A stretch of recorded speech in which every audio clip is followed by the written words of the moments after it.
Sean todos bienvenidos a esta casa que hemos erigido para alabar y glorificar el nombre de nuestro Señor. Esta casa de oración, la cual nos acoge cada domingo y cada vez que tenemos una reunión. Sean todos también bienvenidos a aquellos que por medio de YouTube están viendo este programa de culto de la Iglesia Evangélica Bautista Llanón. Les invitamos a ponerse en pie los que pueden. Uno de los que está presente aquí tenga la bondad de estar orando y pidiendo a Dios su bendición y su dirección por medio de su Santo Espíritu en lo que va a ser este culto.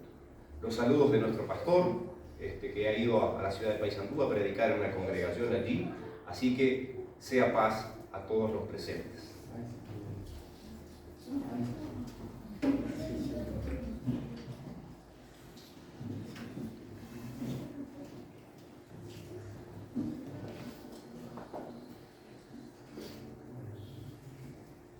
Padre, te alabamos, te bendecimos, te damos la honra y la gloria solamente a ti, Señor. Gracias por este momento, Señor, que tú nos dejas estar en tu casa, Señor, nos permite, Señor, estar en tu casa, Señor, para alabar y escuchar de tu palabra, Señor. Que tu palabra no se vaya vacía, Señor, que cale honra en nuestros corazones, Señor, que sea para honra y gloria tuya, Señor. Gracias, Padre. Gracias por cada hermano, Señor, que tú nos has permitido llegar a este lugar, Señor. Y quédate junto a nosotros, Señor. Perdona nuestras faltas, nuestros pecados. En el nombre de Jesús. Amén. Amén. Me hace bien cada vez que me encuentro y canto con el pueblo de Cristo. Amén. ¿Dudas que sí? Me hace bien cada vez que me encuentro y canto con el pueblo de Cristo. Me hace bien cada vez que me encuentro y canto con el pueblo de Cristo. Qué feliz que se ve cada hermano dando gloria a Dios, siempre alabando. Me hace bien cada vez que me encuentro y canto con el pueblo de Cristo. Me hace bien cada vez que me encuentro y canto con el pueblo de Cristo. Me hace bien cada vez que me encuentro y canto con el pueblo de Cristo.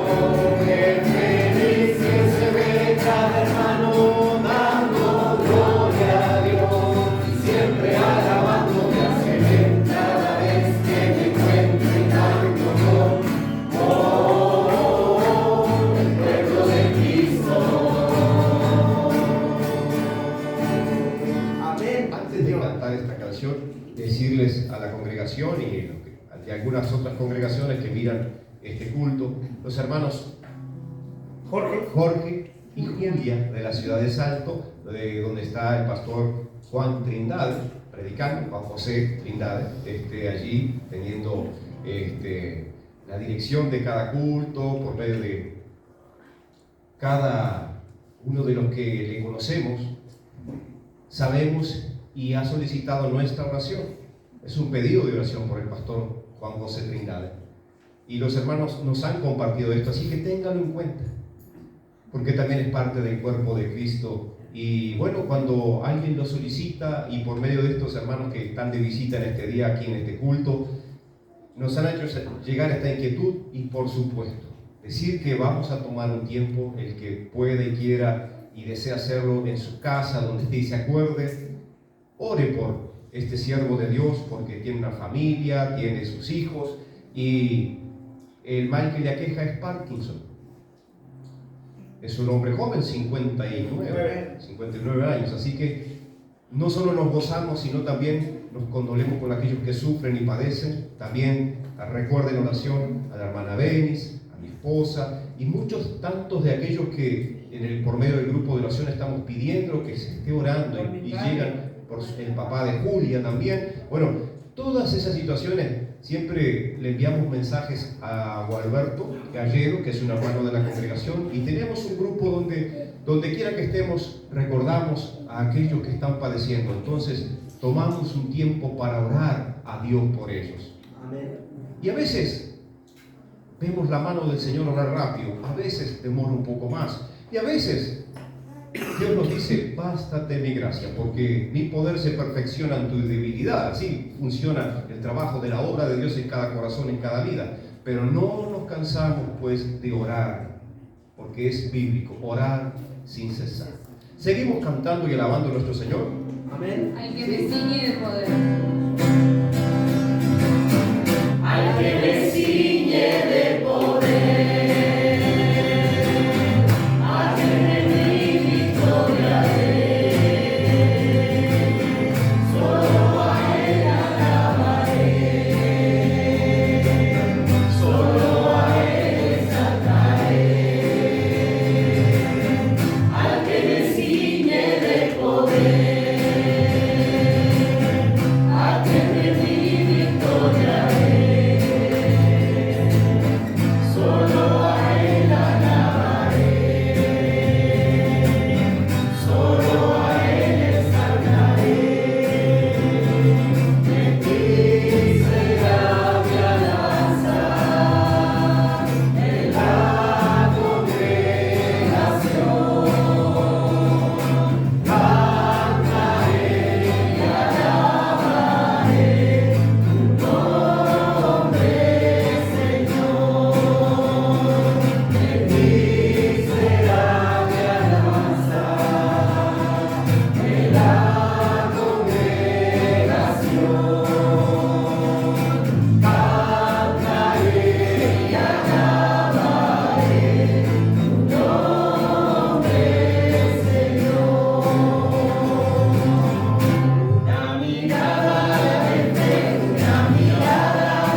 Gloria a Dios. Hace muchos años que hemos gustado la benignidad, la bondad de nuestro Dios y Padre, el Dios y Padre de nuestro Señor Jesucristo, de su gracia, de su misericordia. Y fue a través de su Hijo que nos reveló su amor. Esta canción que vamos a cantar dice: quiero cantar una linda canción. Amén. Pero lo más bello es que Jesucristo haya puesto su vida en sacrificio vivo por ti y por mí. Lo más bello que ese es el amor demostrado con creces por un Dios soberano que sabe que somos pecadores y estamos muertos para Dios por nuestros delitos y pecados. Pero le plació salvarnos a través de creer en ese sacrificio vivo que tiene el poder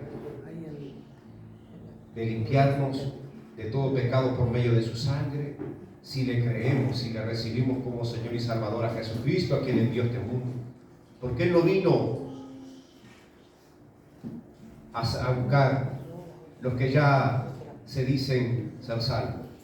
Él vino a buscar y a salvar a lo que se había perdido.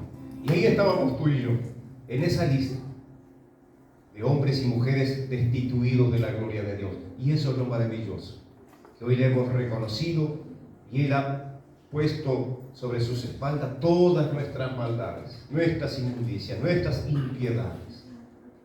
Sabemos lo que costó y lo reconocemos cantando: quiero cantar esta linda canción.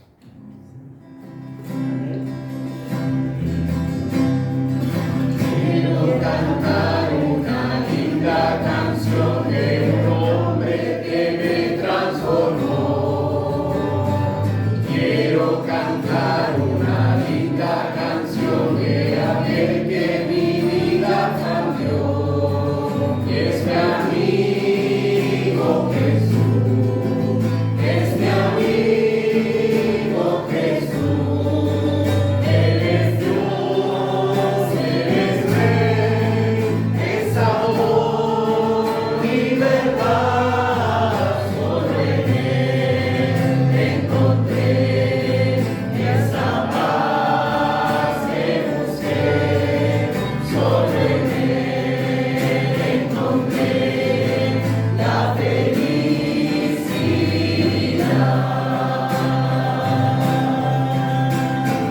Cuando Jesús a mi vida llegó, esa paz y ese gozo me dio. Quiero que sepas que tú también puedes gozar siempre de su amor. Sigue creyes en Él, si confías también, su amor te dará y con Él vivirás como yo. Cantarás esta linda canción y a nos llevará a la humanidad.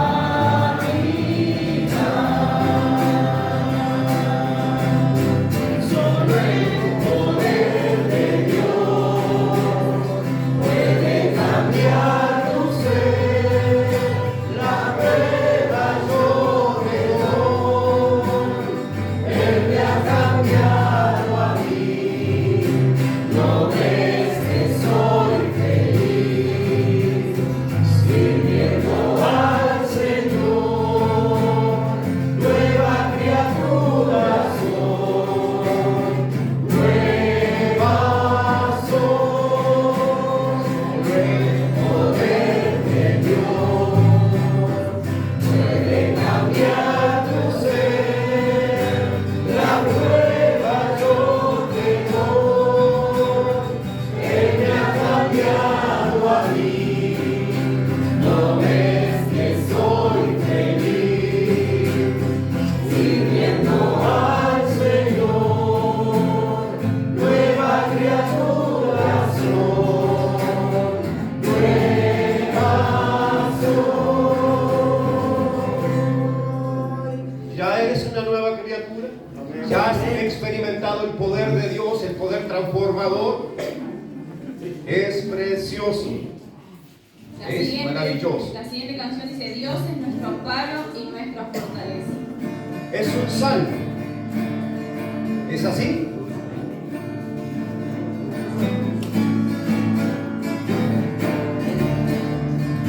Dios es nuestro amparo y nuestra fortaleza, nuestro pronto auxilio en la tribulación. Aunque se traspase los montes a la mar, aunque la tierra tiemble, tenemos que confiar. Aunque la tierra tiemble,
adelante. Amén, Señor. Gloria Por tanto, hermanos, tened paciencia hasta la venida del Señor. Amén. Mirad cómo el labrador espera el precioso fruto de la tierra, aguardando con paciencia hasta que reciba la lluvia temprana y la tardía. Tened también vosotros paciencia y afirmad vuestros corazones, porque la venida del Señor está cerca. Esto dice el apóstol Santiago en su capítulo 5, versículo 7 al 8. Hermanos, aguarden con paciencia y que el Señor fortalezca nuestros corazones y nos afirme en la fe que es en Jesucristo para seguir aguardando sus promesas, no de las cosas terrenales, sino de lo porvenir, que es la esperanza eterna. Cantamos este cántico que dice: escudriñemos nuestros caminos. Escudriñemos nuestros caminos y volvamos a Jehová. Levantemos nuestras manos al Señor. Levantemos nuestras manos a Dios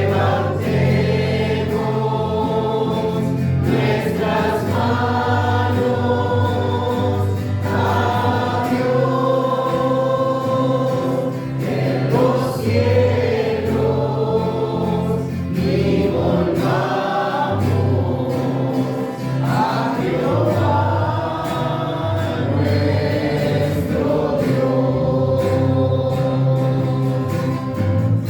Por la bondad de Jehová no hemos sido consumidos, porque nunca decayó su bondad.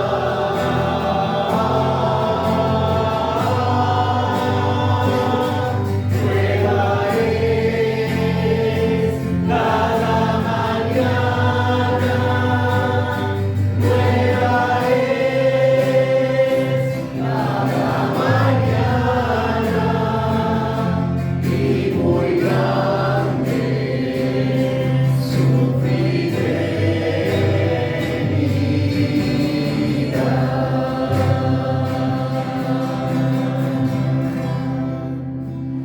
Dios es fiel y permanece fiel, aunque nosotros fuéramos infieles. Esa es la diferencia. Dios permanece fiel, sus promesas son fieles. Él es fiel. A Él sea la gloria, pero que nos volvamos a Él de todo corazón. Amén. Martín, ¿quieres que oremos o cuál es?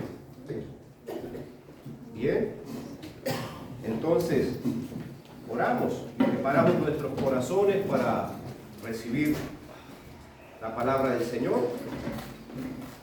Padre, delante de ti están nuestras vidas Gracias, Padre. y de todos los que oirán por medio de la boca de nuestro hermano Martín, Señor, tu palabra, la cual es viva, la cual es eficaz y la cual envías a nuestros corazones para que produzca el fruto que tú deseas. Padre, perdona nuestros pecados, limpia nuestras mentes, nuestros corazones en esta misma hora y abre nuestro entendimiento y danos sabiduría.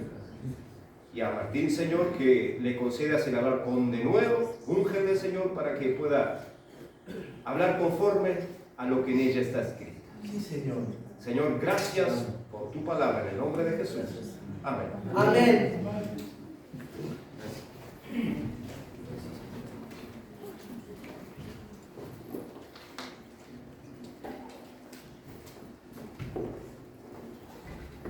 Buenas tardes, ¿cómo están, hermanos? ¿Andan bien? Creo que saluda a todos. Efesios. Vamos a seguir avanzando. Hace rato que no estábamos allí, y así que vamos a tener que hacer un repaso, por lo menos para ir entrando en tema. Carta de Pablo a los Efesios.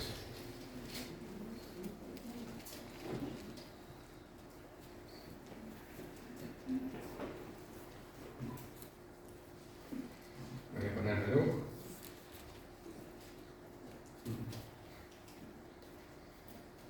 Bien. Bueno, a modo de introducción, hermanos, como decía, vamos a hacer un breve repaso. Hoy vamos a estar en el capítulo 4, vamos a estar profundizando lo que está allí en el capítulo 4. Pero antes de entrar en ese capítulo, vamos a resumir un poquito de lo que habla la carta, ¿no? Si yo tuviera que resumir lo que habla esta carta a los Efesios, personalmente diría que la carta habla del misterio revelado. Así lo digo, ¿no? Con poquita palabra. Esta carta habla del misterio revelado. Ahora nos podemos preguntar, ¿qué misterio? Bueno, ese misterio revelado que menciona esta carta es de que Dios tiene un pueblo, compuesto tanto de judíos y gentiles, lo cual se ha propuesto desde la eternidad. Y todo esto es posible solamente y a través de la obra de Cristo en la cruz y para su gloria. Cuando ustedes, ahí en la carta de los Efesios, ven el capítulo 1, después de la salutación, dice bendiciones espirituales en Cristo, ¿no? Ahí Pablo comienza a bendecir a Dios y revela cómo Dios tiene un plan desde antes de la fundación del mundo, en el cual lo va revelando y dice que Él ha salvado, ha elegido. Y después sigue la carta que habla de este pueblo único, tanto compuesto como judío y gentiles, que yo siempre lo digo, ¿no? Hoy es fácil decir, pero en ese primer siglo, nosotros lo vamos a estar viendo, era difícil decir que había un solo pueblo de Dios y que estaba compuesto tanto de judíos como de gentiles. Eso era lo nuevo, ese era el misterio revelado, ¿no? Que los gentiles eran coherederos con los judíos en ese pueblo que es la iglesia, ¿no? Todos los que creen. Entonces, ese pueblo es su iglesia. Capítulo 1, como decíamos, todo lo que ha elegido. Todo lo que ha resucitado. En el capítulo 2 vemos que la realidad del hombre sin Dios era como que estábamos muertos espiritualmente. Pero Dios, en ese plan, dice que exactamente, y Él os dio vida a vosotros cuando estaban muertos en vuestros delitos y pecados. Todo el que ha resucitado, como decíamos, y por quienes Pablo oraba. Si ustedes leen el capítulo 3, Pablo oraba. ¿Para qué oraba Pablo? Para que ellos pudieran entender a cuán grande esperanza lo había llamado Dios, cuán grande es ese plan revelado de Dios. Y en el capítulo 4, que es lo que hoy vamos a estar, esto viene a grandes rasgos, ¿no? En el capítulo 4 al 6 comienza más bien la parte práctica de esta carta. Del capítulo 1 al capítulo 3 es doctrinal, que se le llama, o sea, es más bien enseñanza. En el capítulo 4 al 6 comienza cómo debe vivir el cristiano. Cómo debe vivir el cristiano a la luz de esa enseñanza que impartió Pablo, ¿no? Entonces hay un bosquejo, si alguien quiere anotarlo, pero para que ustedes lo tengan en cuenta también cuando leen esta carta, a grandes rasgos sería así, del 4 en adelante, ¿no?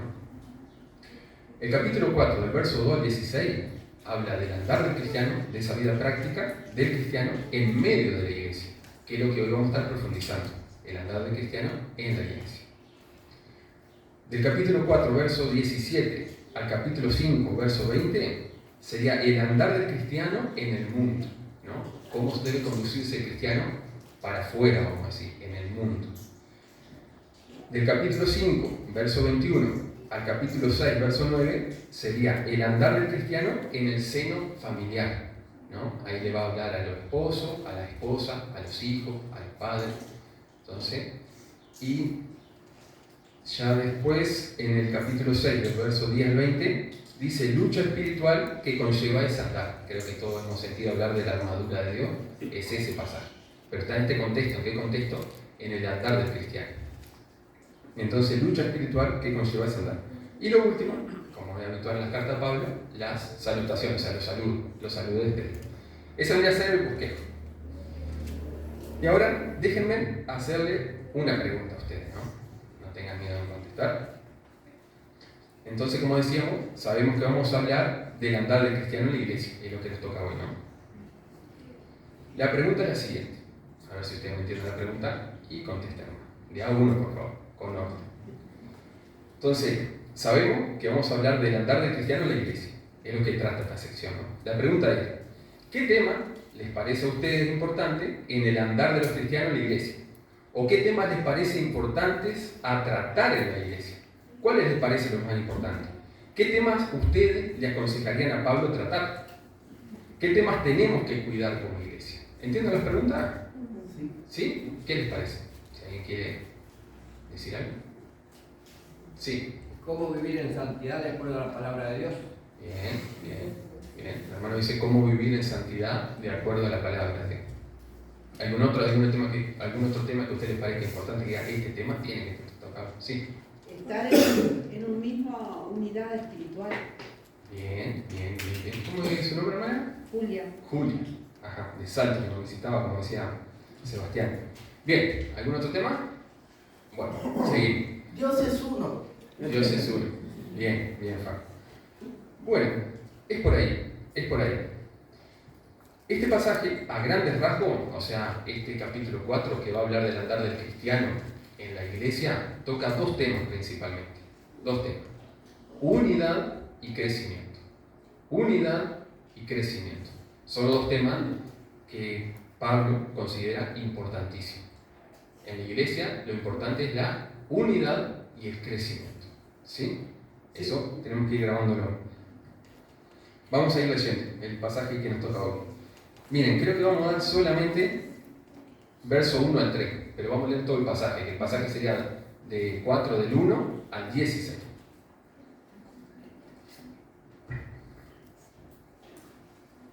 (4, 1 al 16) dice así.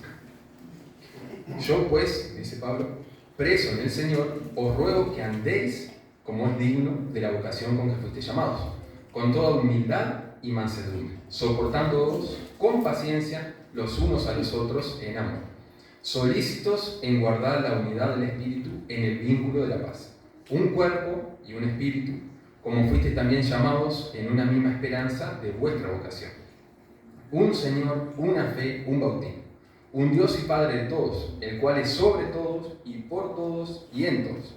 Pero a cada uno de nosotros fue dada la gracia conforme a la medida del don de Cristo. Por lo cual dice, subiendo a lo alto, llevó cautiva la cautividad y dio dones a los hombres.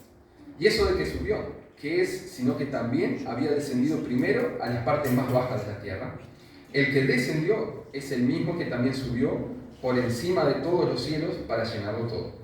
Y él mismo constituyó a unos apóstoles, a otros profetas, a otros evangelistas, a otros pastores y maestros, a fin de perfeccionar a los santos para la obra del ministerio, para la edificación del cuerpo de Cristo, hasta que todos lleguemos a la unidad de la fe, del conocimiento del Hijo de Dios, a un varón perfecto, a la medida de la estatura de la plenitud de Cristo, para que ya no seamos niños fluctuantes, llevados por doquiera de todo viento de doctrina, por estratagema de hombres, que para engañar emplean con astucia las artimañas del error, sino que, siguiendo la verdad del amor, crezcamos en todo en aquel que es la cabeza, esto es Cristo, de quien todo el cuerpo, bien concertado y unido entre sí por todas las coyunturas, que se ayudan mutuamente, según la actividad propia de cada miembro, recibe su crecimiento para ir edificándose en amor.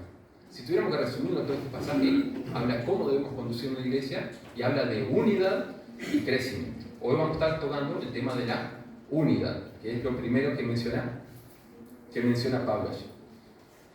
Si tuviera que ponerle un título y que ustedes se pudieran acordar, sería, como dice allí, solícitos en guardar la unidad. Acuérdense de eso. Tenemos que estar solícitos en guardar la unidad. El pasaje sería del 1 al 6, pero no nos va a dar el tiempo para dar los 6 versículos. Vamos a hacer del 1 al 3. ¿Qué nos deja este pasaje? Que la unidad es esencial, es primordial, es importantísima en la iglesia. Lo vuelvo a repetir. Es esencial, primordial, importantísima en la iglesia.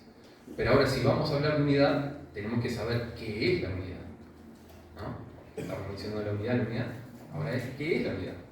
Nosotros, vulgarmente, sentimos hablar de la unidad en diferentes ámbitos, ¿no? Por ejemplo, creo que todos han escuchado, ¿no? Ahora que estamos en época política, todos hemos escuchado: el pueblo unido jamás será vencido, ¿no? Unidad, el pueblo unido jamás será vencido. También a veces, muchas veces, ¿no? La noticia, los diarios, dice: se unió en matrimonio, unidad también, ¿no? Se ha unido en matrimonio el rey fulano, bueno, a veces no. También a veces vemos, se escucha la noticia, ¿no? Que se unen en clubes deportivos para ser más competitivos, se unen en clubes para ser más competitivos. También a todo nivel, ¿no? En geopolítica inclusive, se hacen uniones económicas, el Mercosur, la Unión Europea y tantos otros, ¿no? También uniones militares a nivel geopolítico, ¿no? Y también creo que todos lo hemos escuchado, que como la máxima, la unión hace la fuerza, ¿no? En un lado u otro nosotros siempre estamos escuchando de unidad. Ahora vamos a ver qué nos dice Google, ¿no? Cuando uno pone ahí, o sea, qué significa unidad. Hay varias definiciones, yo saqué dos que nos pueden ir ayudando a lo que nos dice este pasaje. Una definición dice, más bien centrado en la cosa, ¿no? Dice: propiedad que tienen las cosas de no poder dividirse, ni fragmentarse sin alterarse o destruirse, ¿no? Eso es una silla, pero si yo le saco las cuatro patas, ya seguramente deja de ser silla, ¿no? Tiene una unidad que la hace silla.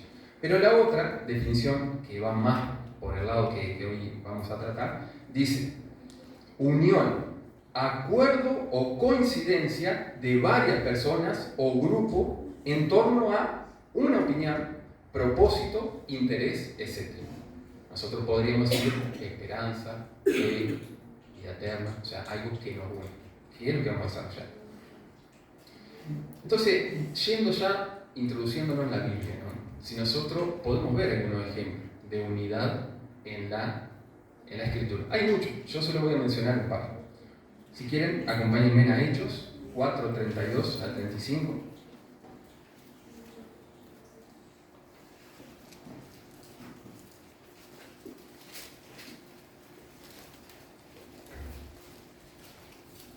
Esta era la iglesia primitiva, o sea, la iglesia fue después del día de Pentecostés, era ese tiempo. Y dice así: Hechos capítulo 4, del verso 32 al 35. Y la multitud de los que habían creído era de un corazón y una, y ninguno decía ser suyo propio nada de lo que poseía, sino que tenían todas las cosas en común.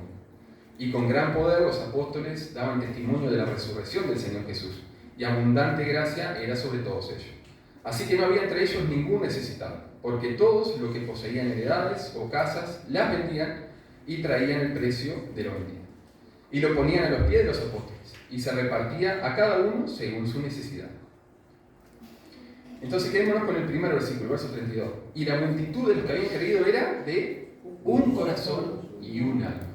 Había unidad en esa iglesia. Es algo para tomar como ejemplo. Nosotros hoy como iglesia, tomar de esa iglesia primitiva, ¿no? Ellos eran tan pecadores como nosotros.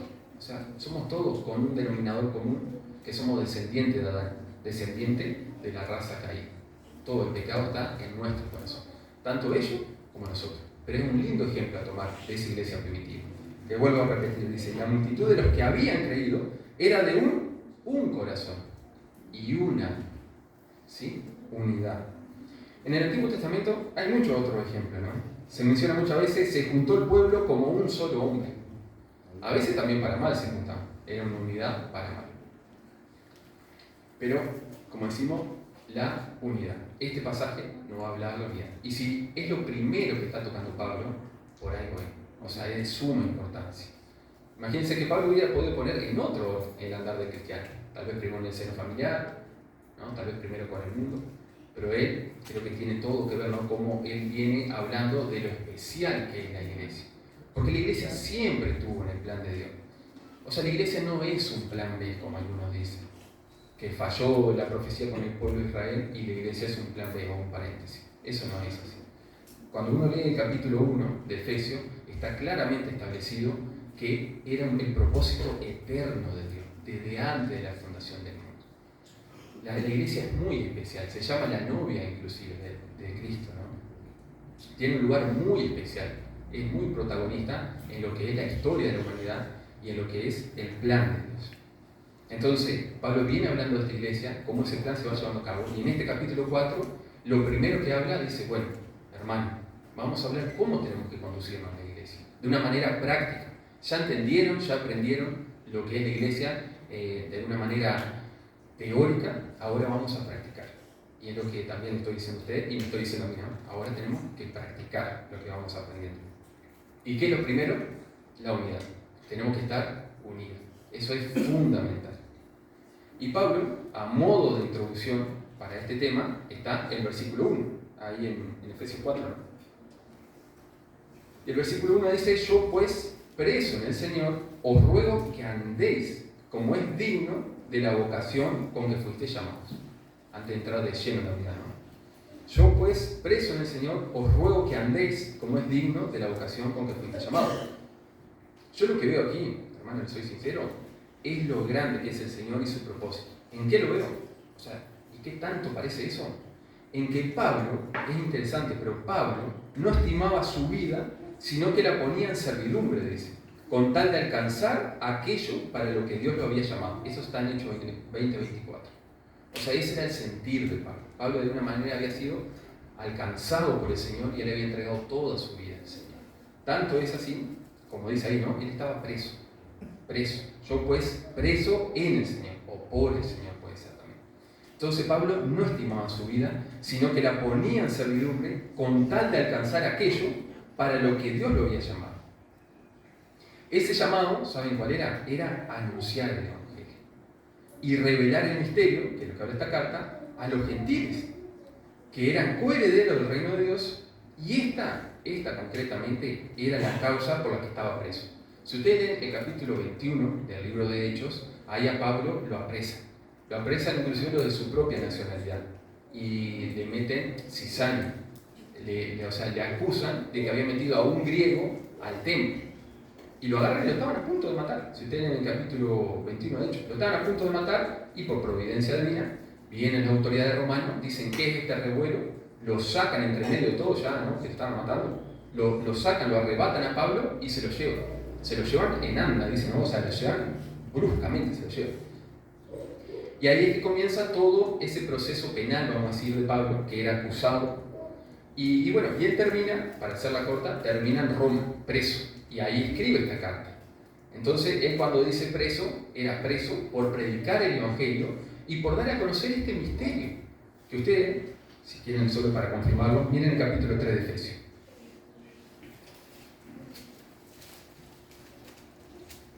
3, 5 y 6. Misterio que en otras generaciones no se dio a conocer a los hijos de los hombres, como ahora es revelado a sus santos apóstoles y profetas por el Espíritu.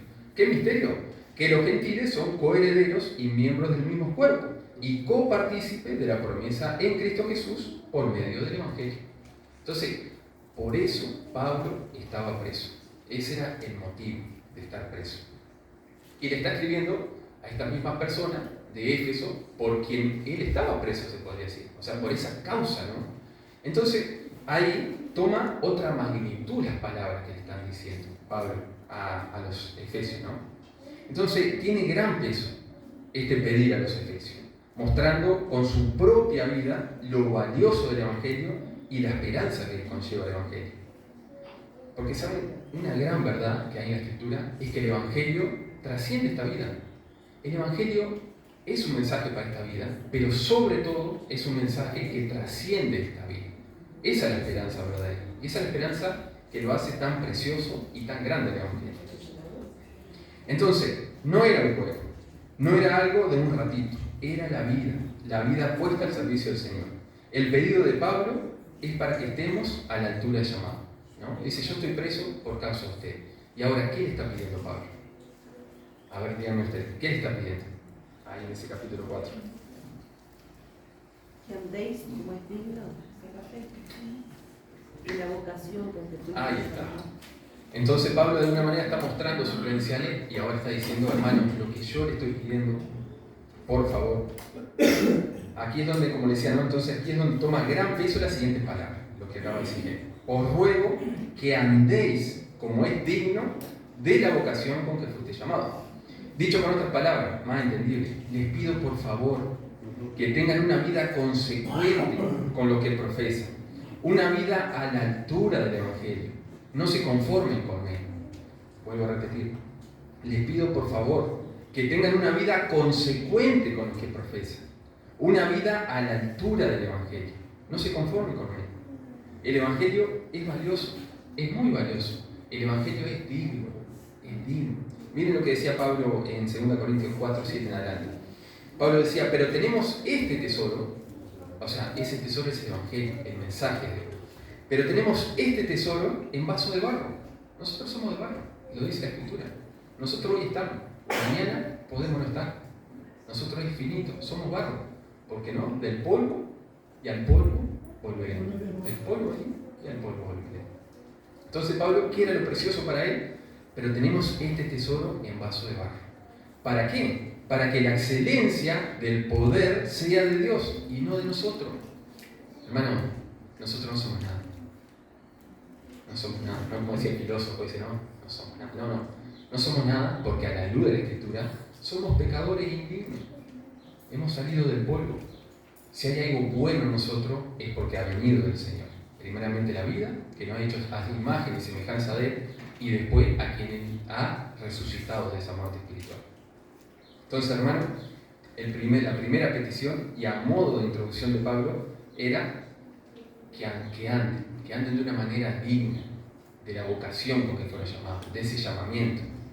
Y a nosotros a veces nos puede pasar, ¿no? Que podemos vivir una religión, podemos profesar algo de la boca para afuera, como muchas veces se dice, pero nuestra vida no muestra lo que nosotros hablamos. Y eso trae mucha afrenta, se podría decir. O sea, una visión negativa al Evangelio. Es como que nosotros estamos despreciando al Evangelio. Entonces la idea de este primer pasaje es un estilo de vida consonante. La idea es una balanza. O sea, de un lado está ese llamado celestial y del otro lado tenemos que tener una vida de peso también, que se condiga con ese llamado espiritual. ¿Entiendes? No que nosotros tenemos un gran llamado y vivimos una vida livianita. Eso no es. La verdad que eso no es el Evangelio. Será un falso Evangelio, pero no es el verdadero Evangelio. Y yo siempre digo, hermano, estamos todos aquí, porque estamos todos luchando con nuestra propia carne, con nuestro propio pecado. Estamos todos luchando. Pero bueno, tenemos que esforzarnos y pedir esa gracia del Señor para vencer. Que muchas veces caemos, ¿no? Muchas veces nuestros pensamientos, nuestro corazón es engañoso. Nos cautiva muchas veces, ¿no? Bueno, así que seguimos avanzando. Recapitulando, Pablo nos habla de lo valioso del plan de Dios, del Evangelio. Nos pide que estemos a la altura de este llamado, que tengamos una vida digna, consecuente con el Evangelio. Esto le sirve de introducción para hablar en los próximos versos de la unidad en la iglesia. Lo primero que le dice, hermano, estén a la altura, esfuércense. Se lo digo yo, mire, estoy preso por ustedes, yo he dado mi vida por el Evangelio. El Evangelio es digno de dar la vida. Así que, hermano, vamos arriba, como dicen, ¿no? Vulgarmente, vamos arriba. Bien. Así que, hermano, espero le haya quedado claro, y si no, lo vuelvo a repetir. La unidad es vital en la iglesia del Señor. La unidad, que ahora lo que va a trabajar, es vital en la iglesia del Señor. Entonces, ahora la pregunta es la siguiente. Nosotros sabemos, ¿no?, que la unidad es vital, es importantísima en la iglesia. Pero la pregunta es la siguiente. ¿Qué debemos tener en cuenta para mantener la unidad? ¿No? Definimos unidad, ¿qué es unidad? Sabemos que es importante. Pero ahora, ¿qué hacemos? ¿Cómo hacemos para guardar la unidad? ¿Qué les parece a ustedes? ¿Qué debemos tener en cuenta para mantener la unidad lograda por el Espíritu? Respeto. Mansedumbre. Humildad. Ahí está. Paciencia. Ahí dice. Está clarito. Se nos está adelantando Susana. Ahí lo dice, ¿no? El versículo 2. En el versículo 2 nos va a hablar 5 virtudes que nosotros tenemos que considerar, que tenemos que prestarle atención si queremos guardar la unidad en la iglesia. Eso tenemos que nosotros abocarnos, se podría decir, en esa virtud. Verso 2 dice, con toda humildad. y mansedumbre, soportándoos con paciencia los unos a los otros en amor. 5. Y vamos a estar desarrollando uno a uno. Entonces, en este versículo, Pablo condensa una cantidad de palabras importantísimas y llena de significado. Se ven, como decía, 5 virtudes a tener en cuenta para guardar la unidad. La humildad es una, la mansedumbre. Cuando dice soportándoos, también se puede traducir una capacidad de aguante, o sea, aguantar. Paciencia y amor. ¿Sí? Estas son importantísimas. Ahora las vamos a desarrollar y se van a dar cuenta ustedes, ¿no? Que si nosotros nos abocamos a tener estas virtudes, la unidad va a ser consecuente. O sea, va a venir como consecuencia de esto. La primera, entonces, que decíamos, toda humildad. Lo primero. Si queremos tener una iglesia unida, lo que tenemos que tener, una virtud que tenemos que hacer hincapié es la humildad. Humildad. Ahora, ¿qué es la humildad? ¿Qué es la humildad? ¿Es ser pobre? Es ser humilde. Muy bien, ser humilde, ¿no? La humildad comienza a contener, o sea, vamos a hablar, porque es lo que a nosotros nos interesa, bíblicamente. Porque a veces hay muchas definiciones, ¿no? De afuera, pero están erradas. Nosotros vamos a tratar de sacar todas las definiciones de la palabra de Dios. Capaz que alguna de afuera nos sirva y bueno, la vamos a usar en la medida que nos sirva. Entonces la humildad comienza a contener un concepto de sí mismo acertado. Un concepto de sí mismo acertado. Por lo general, lo opuesto a la humildad, ¿qué sería? La soberbia, ¿no? Bien, y el orgullo. Entonces, por lo general, las personas que son orgullosas o soberbias tienen un gran alto, ¿no? O sea, de decir un concepto a sí mismo muy alto, ¿no? Yo soy el más inteligente de la clase, el mejor jugador de fútbol, el más trabajador. Entonces, tienen un concepto a sí mismo muy alto. Entonces, la humildad, ¿por dónde va? Por otro lado. ¿Por dónde va? Comienza, dice, contener un concepto de sí mismo acertado. Ni más ni menos. ¿Y dónde está ese concepto? En la Escritura. O sea, ¿qué nos dice la Escritura acerca de nosotros? Si nosotros vamos escudriñando la Escritura, en la medida que nosotros vayamos entendiendo lo que nos dice la Escritura de que somos nosotros como seres humanos, eso es tener humildad. Vamos a seguir desarrollando, que tenemos tela para cortar.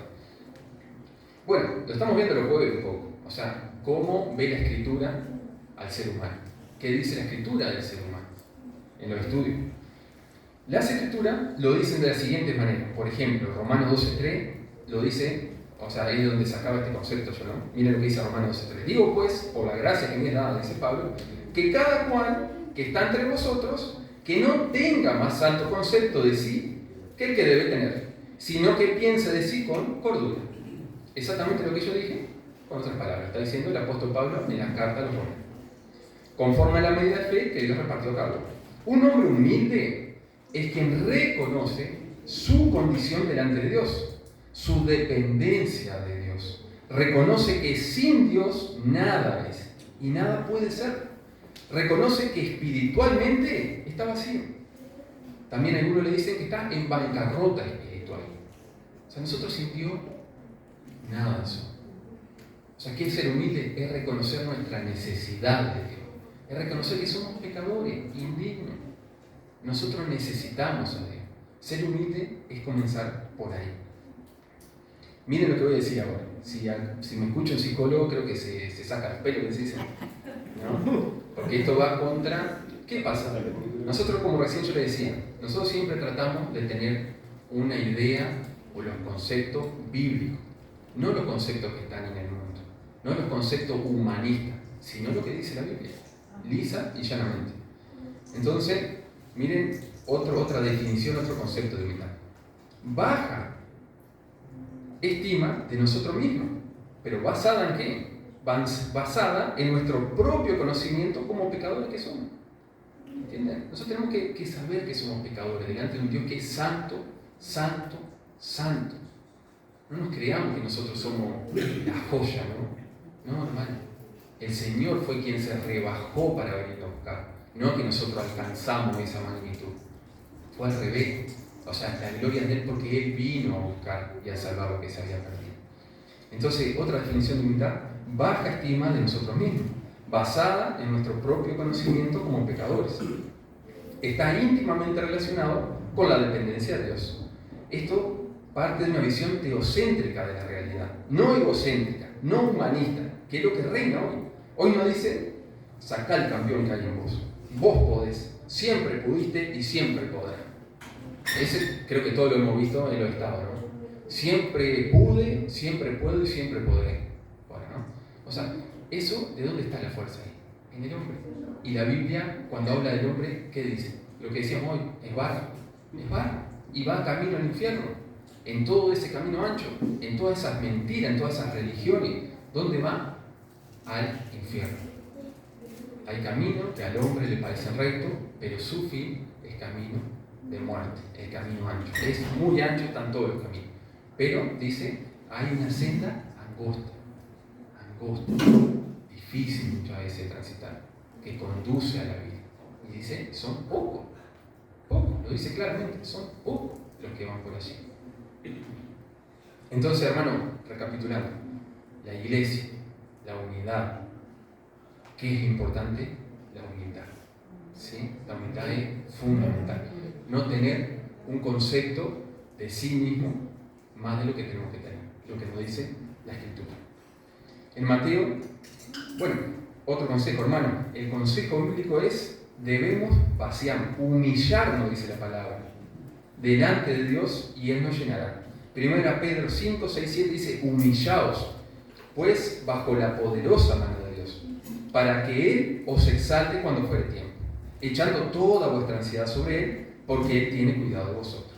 Mateo 5.3 también decía, bienaventurados los pobres en espíritu, los pobres en espíritu, los que reconocen su condición delante de Dios, que reconocen que somos pecadores y que necesitamos a Dios, porque de ellos es el reino de los cielos. Así que un pobre en espíritu es igual a reconocer la realidad de que somos pecadores y vivir en consecuencia. Un hombre humilde reconoce que ha ofendido a Dios. Y busca, ¿qué es lo que busca un hombre humilde? Busca la misericordia y la gracia de Dios. No demanda a Dios que le reconozca, sino que se humilla y espera en Él. Nos humillamos delante de Dios, porque sabemos que solamente el poder viene. Bien, un pasaje que nos habla de la humildad de una manera muy clara es Filipenses 2, del 3 al 12. ¿Saben qué habla ese pasaje? Así sí se lo digo, Filipenses 2, lo agarré, ¿no? Humillación y exaltación de Cristo. Ahí está, humillación y exaltación de Cristo. El Señor en todo es el ejemplo supremo. Y en cuanto a humildad, también. Él era Dios. Y Él no estimó, dice, el ser igual a Dios como cosa que aferrarse, sino que se despojó a sí mismo. Dejó ese trono, ese reino, para venir, dice, y tomar forma de hombre, hecho semejante a hombre. Y no fue solamente eso. O sea, no solo fue hombre, sino que fue siervo dentro de los hombres. Y a tal punto, dice, que dio su muerte, y la muerte más horrenda, la muerte de cruz. O sea, terminó como un malhechor. Entonces, ¿qué nos dice Filipenses 2, de 3 al 11? Vamos a leer solo la primera parte. Nos habla también de esto, ¿no? De la humildad, de tener humildad. Miren lo que dice. Hermanos, miren, si tendremos que hablar, ¿no? De todas estas cosas. Me habla a mí también. Nada hagáis por contienda. Nada hagáis por contienda. ¿Cuántas veces, o sea, está en nuestra naturaleza que nos pegan una y le queremos pegar una? En el fútbol pasa mucho, ¿no? Tal vez estás jugando al fútbol y te pegan una patada. Y vos decís, ya te agarro. Y a la vuelta viene y, perdón la expresión, pero me dicen, lo levantaste la pata, ¿no? Y ahí, o sea, eso es el corazón del hombre. El corazón del hombre. Y cada uno de nosotros, o sea, nos dicen algo que nos ofende y nosotros automáticamente, ¿qué queremos decir?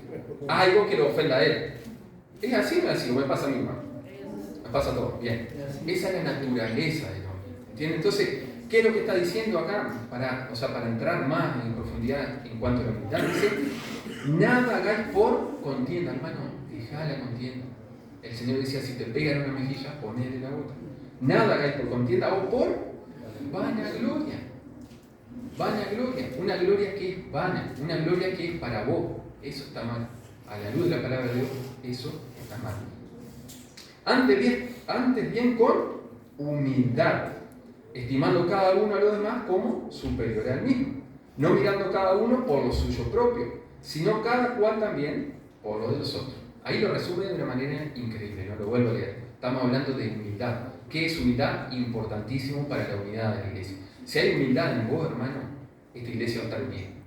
Ahora, si vos no te abocás a ser humilde, es probable que haya problemas. Muchos problemas en la interna de la iglesia. Uno ve cara, no ve corazón, como dicen, ¿no?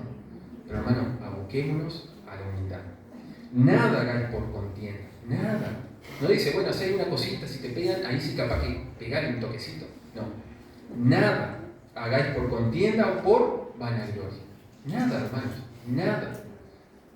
Antes bien, con humildad, estimando cada uno a los demás como superiores a él mismo. El resumen de la segunda tabla de la ley se resume en ama a tu prójimo como a ti mismo. Nosotros somos especialistas en amarnos a nosotros. Por eso el Señor dice, o sea, ama al otro como te amás a vos. Nosotros, por lo general, todo lo que hacemos es para nosotros. Queremos mirar la película que nos gusta a nosotros. Queremos tener celular que nos gusta a nosotros. Queremos esto. Entonces, a veces te pasa con los niños que le dan un chocolate, le pones algo para que te deje hacer lo que vos querés hacer. ¿No? Es todo para uno. Todo para uno. Pero ¿qué dice acá? No. Estimando cada uno a los demás como superiores a él mismo. ¿Y qué viene después en ese pasaje filipense? El ejemplo supremo de Cristo. Siendo Dios, se humilló y vino como siervo. Dios vino a servir. Dios vino a servir. Impresionante. O sea, es el ejemplo supremo de humildad. Todos tenemos que servirle a Él. Él es digno, es Dios sobre todas las cosas. Santo, santo, santo, todopoderoso, justo. Pero Él se humilló, se hizo humilde y vino a servirnos a nosotros. Es increíble. Entonces, nosotros, y ese pasaje lo dice, verso 5, haya pues en vosotros este sentir que hubo también en Cristo Jesús. Dicho con otras palabras, tomemos el ejemplo de Cristo. Tomemos el ejemplo de Cristo de humildad. El Señor fue el ejemplo supremo de humildad. Siendo Dios, se hizo un hombre y dentro del hombre fue un siervo. Isaías 53 lo dice de una manera impresionante. Y es una profecía que se dio 700 años antes de que Cristo viniera a este mundo. Palabra de Dios. Juan 13, el Señor lavando los pies de sus discípulos, Él le dice, ustedes ahora no van a entender esto, pero lo van a entender más tarde. Dice, si yo, el maestro, hago esto a ustedes, ¿no? Lavándole los pies como siervo, o sea, ustedes tienen que lavarse los pies. Y es el mensaje de hoy también, hermano, uno a otro nosotros. Tenemos que servir. Como sea, capaz que cada uno tiene un don, lo que sea, ponerlo al servicio del otro. Si no, cuando venga el Señor, dice, va a pedir cuenta de lo que a vos te dio. Y va a decir, Martín, te di un talento. ¿Qué hiciste con ese talento? No, yo lo escondí porque yo sabía que vos eras justo y que, bueno, siervo malo. Ahora, si vos lo pones al servicio del otro, eso se va a multiplicar, se va a reproducir, va a ser de bendición en la iglesia. Bien, hermanos, para terminar con la paciencia, con la humildad, nos faltan 4 todavía.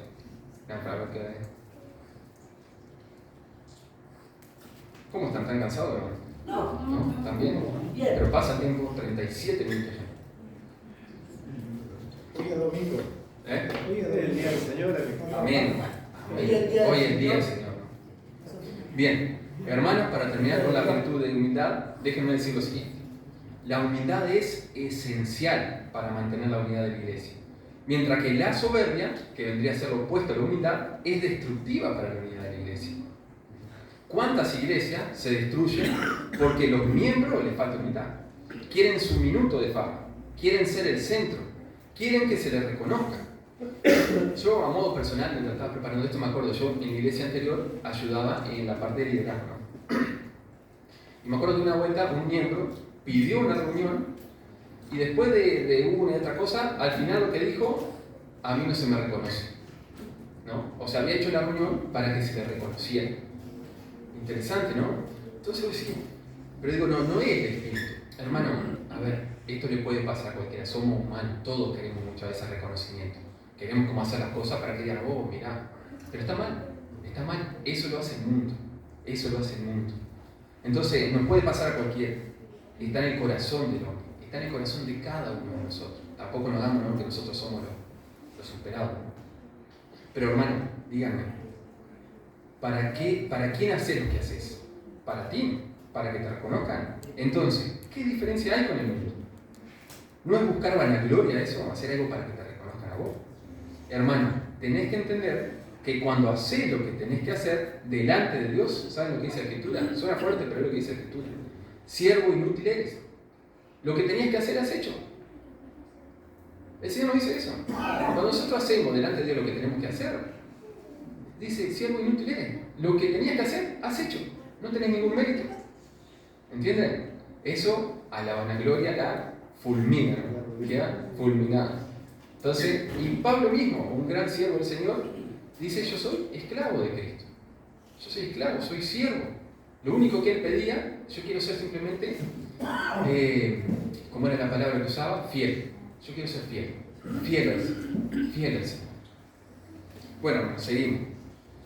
¿Cuál es la segunda virtud para mantener la unidad? Mansedumbre.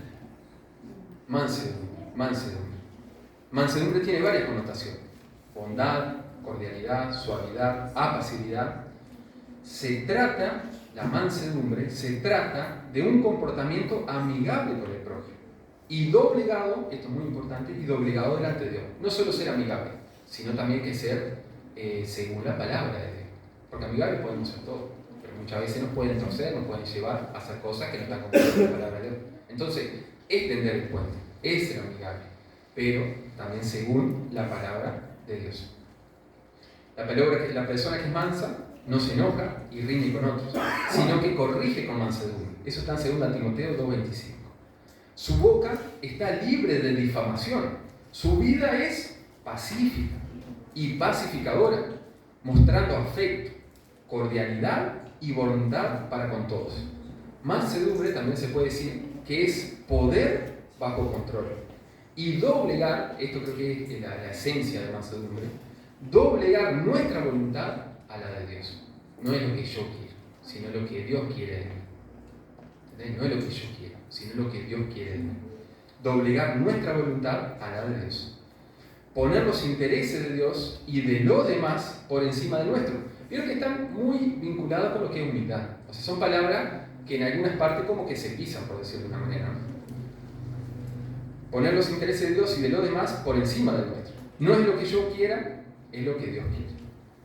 Mateo 5:5 también dice, bienaventurados los mansos, porque ellos recibirán la tierra por heredad. Lo importante no es defender. Miren hoy en una sociedad que es todo derecho. Mi derecho, ¿no? Miren lo que dice la Escritura. Bueno, este es el concepto que es parte de la Escritura, ¿no? Lo importante no es defender mis derechos, sino hacer lo mejor para el reino de Dios. Sacarnos a nosotros del centro y colocar a Dios y al prójimo.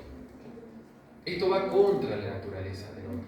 Si nosotros realmente no tenemos una nueva naturaleza en nosotros, hacer esto es imposible. Porque la naturaleza que está en el hombre caído es natural.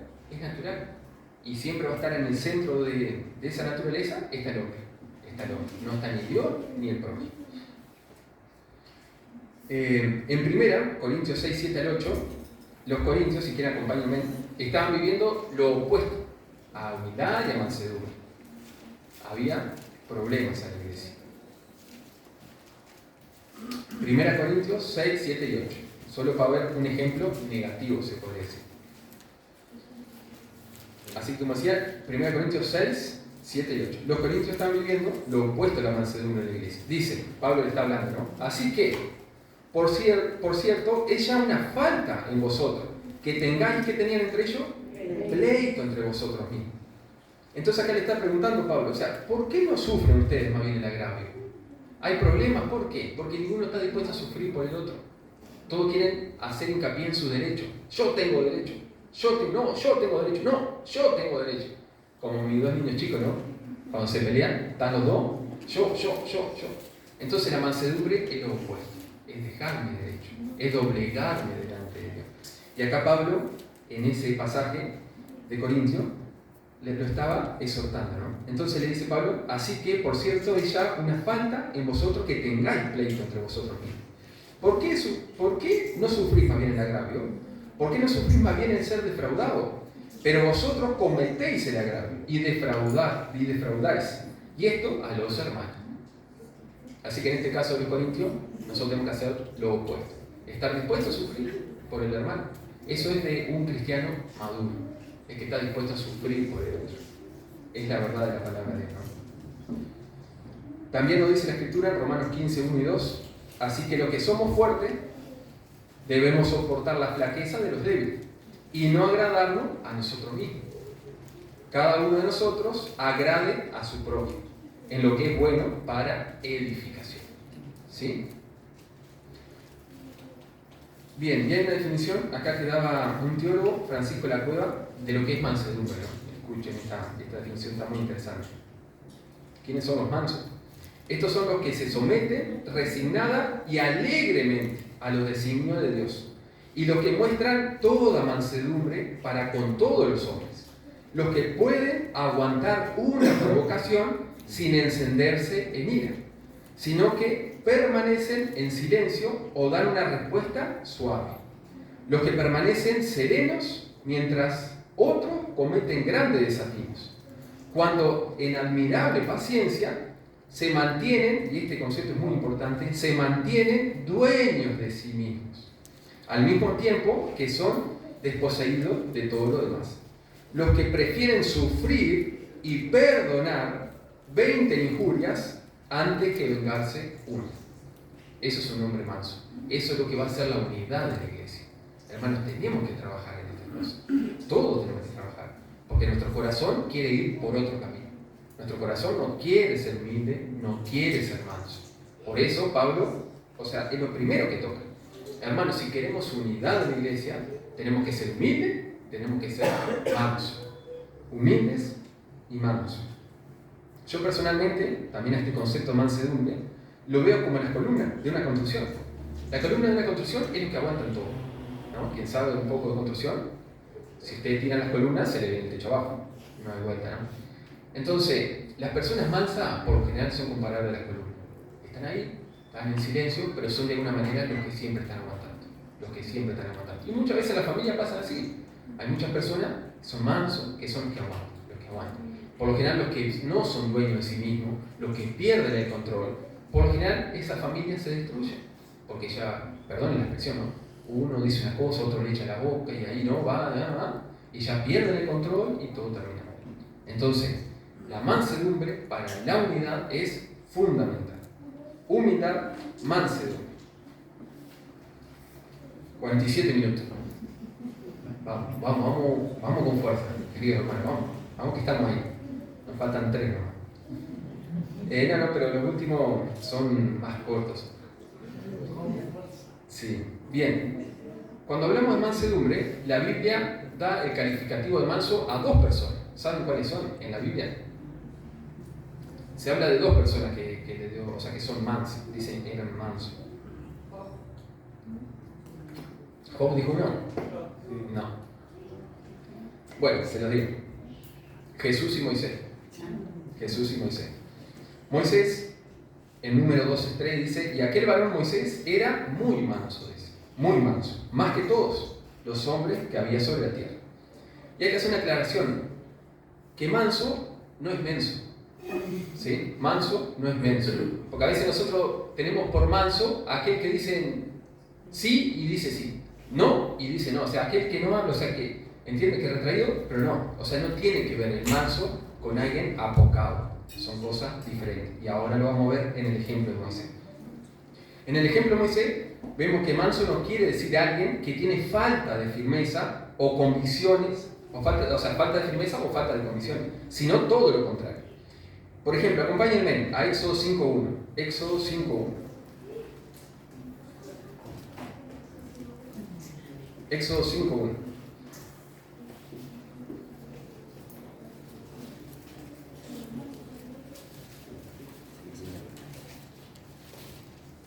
Éxodo 5.1 dice, después Moisés y Aarón entraron, ¿en dónde? A la presencia de Faraón, a Faraón, y le dijeron, Jehová, el Dios de Israel, dice así, deja ir a mi pueblo y celébrame fiesta en el desierto. Ahí dice el hombre manso, ¿no? Entonces manso es falta de firmeza o de convicciones. todo lo contrario. Acá vemos a Moisés frente al hombre más poderoso del reino antiguo. Es como que hoy nosotros nos pusiéramos frente a Putin o frente a Biden y le digamos, el Señor dice tal cosa, con toda la convicción, ¿no? Entonces, vieron que a él no le faltaba ni convicción y era bien aprobado. Moisés aquí está dando, como digo, ¿no?, una orden ni más ni menos que al faraón, ¿no?, la persona con más poder en el mundo antiguo. Se ve su firmeza, se ve su convicción y su determinación. Y también hay otros pasajes que se los leo si quieren acompañarme. Éxodo 11:3 dice, y Jehová dio gracia al pueblo en los ojos de los egipcios. También Moisés era tenido por gran varón en la tierra de Egipto, a los ojos de los siervos de Faraón y a los ojos del pueblo. Vieron que acá lo mismo, ¿no? Moisés era respetado y reconocido. Una persona mansa, pero era respetado y reconocido. No era alguien menospreciado por ser manso. ¿Entienden? Este es el concepto bíblico. Entonces, ¿en qué se ve la mansedumbre de Moisés? Se ve en reconocer su incapacidad para hacer la obra de Dios y así, vuelvo al concepto, ¿no? Doblegar su voluntad a la de Dios. Y eso lo vemos en Éxodo 3, 9 al 11, cuando está el llamado de Moisés, dice, el clamor pues, está hablando Dios, de los hijos de Israel ha venido delante de mí, dice el Señor. Y también he visto la opresión con que los egipcios los oprimen. Ven por tanto, está diciendo Moisés, ¿no?, ahora, y te enviaré a Faraón para que saques de Egipto a mi pueblo, los hijos de Israel. Entonces Moisés respondió a Dios, ¿quién soy yo? ¿Quién soy yo, Señor? Para que vaya a Faraón y saque de Egipto a los hijos de Israel. Él se da cuenta, y como decíamos al principio, él tenía un buen concepto de sí mismo. ¿Qué es un pecador? Es un pecador indigno y estaba delante de un Dios santo. Y así también nosotros. Tenemos que darnos cuenta que somos pecadores. Tenemos que darnos cuenta que nuestro corazón no quiere saber nada con la humildad, no quiere saber nada con la mansedumbre. Y por eso es que la Escritura hoy nos está hablando. Trabajen esto, porque va contra su naturaleza. Si ustedes quieren que la iglesia sea unida, tenemos que trabajar en esto. Humildad y mansedumbre. Mansedumbre, ¿qué nos dice? Doblegar nuestra voluntad a la de Dios. Lo que Dios dice, no lo que yo quiero, no mi derecho, lo que el Señor dice. Y el ejemplo supremo en todo siempre es del Señor Jesús. En Jesús tampoco vemos que la mansedumbre tenga que ver con la falta de autoridad, ser temeroso o un carácter débil. Eso no es hermoso. Sino que se ve su mansedumbre en la persona de Jesús, ¿no?, en una sumisión perfecta. El Señor fue en todo perfecto y en la sumisión para su Padre perfecto, a la voluntad del Padre. Miren lo que dice 1 Pedro 2:23, hablando acerca del Señor Jesucristo. Dice, quien cuando los maldecían, no respondía con maldición. Cuando padecía, no amenazaba, sino que, dice, sino encomendaba la causa al que juzga justamente. Esto mansedumbre, esperar en el Señor, doblegar nuestra voluntad a la del Señor. Nosotros muchas veces nos puede pasar, podemos recibir una injusticia del hermano, pero si somos maduros y tenemos el Espíritu de Cristo, lo mejor, ¿saben qué? Soportar, tomar el ejemplo de Cristo, Si no, dice, encomendaba la causa al que juzga justamente, el Señor, el ejemplo en todo. La mansedumbre del creyente debe ser esperar por completo en Dios, vivir con convicciones, pero esperar en Él. Y así tiene que ser nuestra vida en todos los ámbitos, ¿no? O sea, esperar por completo. ¿Vamos a recibir injusticia? Sin duda que sí. En la familia, en la congregación, en el trabajo, en el mundo. Pero nosotros, dice, como ese ejemplo del Señor, tenemos que encomendarlo al Señor. El Señor es justo y a Él no se le escapa nada. Un día el Señor va a juzgar todo, hasta las intenciones del corazón va a juzgar. A Él nadie se le va a escapar, o sea, no se le va a escapar nada. Pero una persona que conoce verdaderamente al Señor, que es humilde, que es mansa, lo encomienda al Señor. No doy golpe por golpe, palabra por palabra. No es el Espíritu. Esta mansedumbre se debe ver en toda la vida del cristiano, como decía, ¿no?, doblegando nuestra voluntad a la de Dios. respetando las autoridades. Esto es muy importante. Yo esto lo he ido aprendiendo con el pasar del tiempo. También cuando era más joven, y creo que es propio de la juventud, era convertido ya, pero no veía, tan importante como ahora sí lo veo, el de respetar la autoridad. El de respetar la autoridad. Porque inclusive las autoridades, inclusive hasta las malas autoridades, son puestas por Dios, dice. Y nosotros debemos someternos. Miren, se lo voy a leer. Entonces, esta mansedumbre se debe ver en toda la vida del cristiano, doblegando nuestra voluntad a la de Dios, respetando las autoridades. Lo hacemos por amor al Señor y en obediencia a Él. También someternos en el trabajo, tanto a los buenos jefes como a los malos. Primeramente, esta, de doblegarse, ¿no? De respetar la autoridad, se tiene que ver en todos los ámbitos. En la iglesia, dice Hebreos 13:17, dice: obedeced a vuestros pastores y sujetaos a ellos, porque ellos velan por vuestras almas, como quienes han de dar cuenta, para que lo hagan con alegría y no quejándose, porque esto no es provechoso. Y después en todo ámbito, ¿no? 1 Pedro 2, 13 al 15 dice: por causa del Señor, someteos a toda institución humana. ¿No? ¿Qué te manda el Señor? A someterte a toda institución humana. ¿Cuál es la única condicionante a esto? Es si te piden algo que va contra la voluntad de Dios. ¿Sí? Como le pasó al apóstol. Dicen: dejen de predicar. Eso no. Yo te respeto, te pago los impuestos, tal cosa, te respeto en todo. Pero si vos me mandás a hacer algo que va contra la palabra del Señor, ¿quién tiene más autoridad? Es también una cuestión de autoridad. ¿Quién tiene más autoridad? El Señor. El Señor. Pero, sacando, si lo que me está mandando la autoridad no va en contra de la palabra de Dios, yo tengo que obedecer. Me guste o no me guste. Es lo que dice el Señor. Por causa del Señor, someteos a toda institución humana, ya sea al rey como a superior, ya a los gobernadores como por él enviados para castigo de los malhechores y alabanza de lo que hacen bien. Y en esta línea es interesante cuando uno ve los 10 mandamientos, el primer mandamiento que tiene que ver con el prójimo, ¿saben cuál es? Honra a tu padre y a tu madre, respeto a la autoridad. El primer respeto a la autoridad, ¿dónde está? En el hogar, cuando son chiquitos. Lo primero ya de los niños tienen que ir aprendiendo: honra a tu padre y a tu madre. Si será importante, por eso decía, no, es muy importante este concepto de respetar. Y va muy de la mano con la mansedumbre. Porque alguien que es manso y que mantiene la unidad dentro de la iglesia, respeta al pastor. Respeta al pastor. ¿Entienden? Porque Dios lo ha puesto allí. Y él un día va a tener que dar cuenta por cada alma. Como decía ahí en Romanos 13:17, obedecer a vuestros pastores y sujetaos a ellos. Porque ellos velan por vuestras almas como quienes han de dar cuenta. Clarito, ¿no? Bien.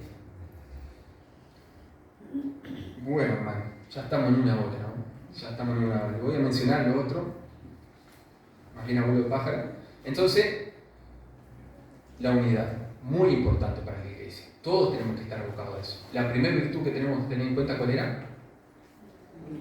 Humildad. La segunda, mansedumbre. La tercera, que dice allí, díganme ustedes, soportándoos. Si bien es un verbo, pero en el original es una capacidad de aguantar. Se lo leo rápidamente. Esto es sencillo, es aguantar. Así, es aguantar. Esto es sencillo de decir, hermano, y cualquiera lo puede entender. Es más difícil llevarlo a la práctica. Uno muchas veces no soporta al hermano, no aguanta al hermano, no tolera al hermano, no sufre al hermano. Pero el consejo de la Escritura para la unidad de la iglesia es aguantar al hermano, soportar al hermano, sufrir al hermano, tolerar al hermano. Clarito, lo entendemos todo, ¿no? ¿Lo entendieron todo? Ahora a veces ponerlo en práctica no es tan fácil, ¿no? ¿No? A veces el hermano hace una cosita que a mí me molesta, pero lo vuelvo a repetir. Pero el consejo de la Escritura para la unidad, para la unidad de la iglesia es aguantar al hermano, soportar al hermano, sufrir al hermano, tolerar al hermano. Son todos sinónimos de esta misma palabra, soportándoos. Una capacidad de aguantar. Pasamos ya a la otra, el número 4, paciencia. Paciencia. Vieron que van todas más o menos, son muy similares. No son iguales, pero son muy similares. Paciencia. Paciencia, si bien es parecida a la otra, pero tiene un matiz diferente. Paciencia es la capacidad de ser herido sin quejarse. Ay, esto sí que es difícil. ¿No? Ser herido sin quejarse. Cuando a veces nos tocan un pelo y saltar, ¿no? Paciencia es alguien de ánimo grande. ¿Cuál es la clave para soportar, para recibir los golpes sin quejarse y reclamar nuestros derechos? Colosenses 1:11 dice: fortalecidos con poder, conforme a la potencia de su gloria, ¿no? Fortalecerlo en el Señor, para toda paciencia y longanimidad. Un ejemplo muy lindo es el del Señor. El Señor tuvo gran paciencia, sufrió mucho por sus discípulos. Si ustedes después en su casa ven el capítulo 9 de Lucas, en los versos 46 en adelante, no entendían nada los discípulos. Perdón la expresión, ¿no? Pero los discípulos estaban yendo a Jerusalén, Jesús iba a ser crucificado y ellos estaban peleando para ver quién iba a ser el mayor, quién iba a ser el mayor entre ellos. No entendían en ese momento cuál iba a ser la obra del Señor. Ellos estaban a ver quién iba a ser el uno y quién iba a ser el dos, y se peleaban entre ellos. Después, en el verso 49, 50, Lucas 9, 49 y 50, Juan estaba impidiéndole a uno que sanara en el nombre de Jesús. Como no era de él, también estaba siendo bastante sectario. Y el apóstol del amor, ¿no? Como todos lo conocemos, en el verso 54 dice: Jacobo y Juan dijeron al Señor: ¿quieres que mandemos que descienda fuego del cielo como hizo Elías y los consuma? El discípulo del amor, ¿no? Quería que descendiera fuego del cielo y consumir. Porque ahí Jesús dice, la Escritura, venía yendo a Jerusalén, porque ese era el plan de Dios, y en los otros pueblos no le daban cabida a Jesús. Entonces ellos ahí dicen: Señor, ¿quieren que hagamos que descienda fuego del cielo y los consuma como hizo Elías? Y ahí el Señor dice: ustedes no entienden, yo he venido para salvar, no para destruir. Bien, paciencia, el Señor tuvo paciencia. Y así muchas veces tenemos que ser con el hermano. Y eso también lo dice la Escritura. El hermano que es más maduro tiene que soportar al más inmaduro. Tiene que soportarlo. Es así, hermano. Es así. Y el ejemplo supremo siempre lo dio el Señor. Miren lo que dice en Isaías 53, hablando de este concepto, ¿no? La capacidad de ser herido sin quejarse. La paciencia. La capacidad de ser herido sin quejarse. Miren el ejemplo del Señor. Isaías 53, verso 4. Ciertamente llevó Él nuestras enfermedades y sufrió nuestros dolores. Y nosotros le tuvimos por azotado, por herido de Dios y abatido. Mas Él herido fue por nuestras rebeliones, molido por nuestros pecados. El castigo de nuestra paz fue sobre Él, y por su llaga fuimos nosotros curados. Todos nosotros nos descargamos como ovejas, cada cual se apartó por su camino, mas Jehová cargó en Él el pecado de todos nosotros. Angustiado, miren cómo soportó el Señor. Angustiado Él y afligido, no abrió su boca. Como cordero fue llevado al matadero, y como oveja delante de sus trasquiladores, enmudeció y no abrió su boca. El ejemplo precioso, ¿no? De paciencia. Él nos soportó. O sea, todo eso que Él vivió fue por amor a su escogida, por amor a su iglesia. Y bueno, hermanos, ya terminando, lo leemos simplemente a la virtud número 5, que también es muy importante, no es muy importante que las demás, es el amor. El amor. ¿Qué es el amor? El amor no es un sentimiento, como muchas veces se menciona en el mundo, ¿no? El amor no es un sentimiento, sino una disposición del corazón hacia Dios primeramente, y hacia el otro, que se refleja en un acto. O sea, es darle de alguna manera el corazón al Señor para hacer lo que Él quiere que hagamos también. Miren, 1 Corintios 13 es uno de los pasajes que habla del amor. Dice: si yo hablase lenguas humanas y angélicas y no tengo amor, vengo a ser como metal que resuena o címbalo que retiñe. Y si tuviese profecía y entendiese todos los misterios y tuviera toda ciencia, y si tuviese toda la fe, de tal manera que trasladase los montes y no tengo amor, nada soy. Y si repartiese todos mis bienes para dar de comer a los pobres, y si entregase mi cuerpo para ser quemado, y no tengo amor, de nada me sirve. Y acá viene la definición, o las características. El amor es sufrido. Vieron que eso se repite, ¿no? Son como muy similares el concepto. El amor es sufrido, es benigno. El amor no tiene envidia.